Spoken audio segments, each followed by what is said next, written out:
Stonewall Jackson by J. Cruz, Kyle Rayner, Tyler Valley, and Keegan Mulder. Thomas Jonathan Stonewall Jackson was born on January 21, 1824. He grew up to be a brave, loyal, smart, religious, and simple man. Jackson married twice and had 2 kids. His first wife, Eleanor Junkin, died giving birth to their son. His second wife, Marianna Morrison, gave birth to their daughter, Julia Laura. In 1842, Jackson attended the U.S. Military Academy at West Point. He graduated in June of 1846. Jackson began his military career as a second lieutenant in the Mexican-American War from 1846 to 1848. He was stationed in Carlisle Barracks, Pennsylvania, Fort Hamilton, New York, and Fort Meade, Florida.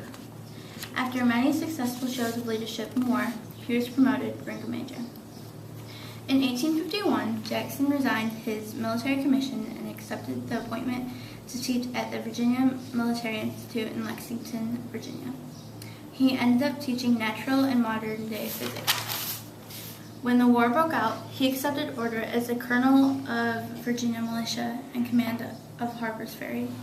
He then took the title of brigadier general.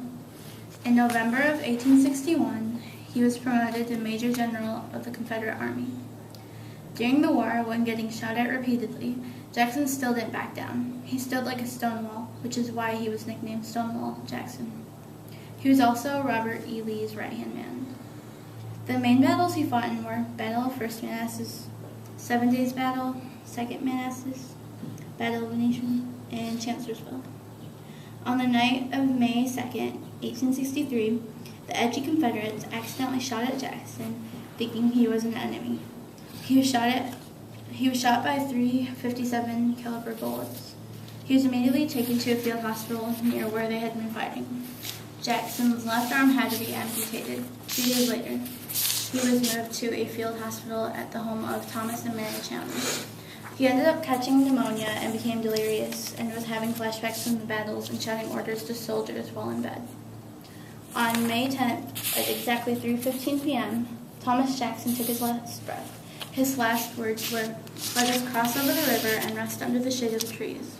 On May 15th, Jackson's funeral took place in Lexington, Virginia.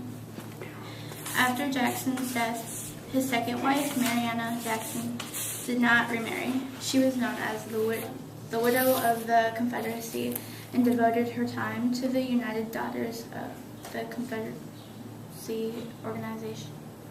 She died on March 24, 1915, in Charlotte, North Carolina. Her remains were brought to Lexington, where she was buried beside her husband.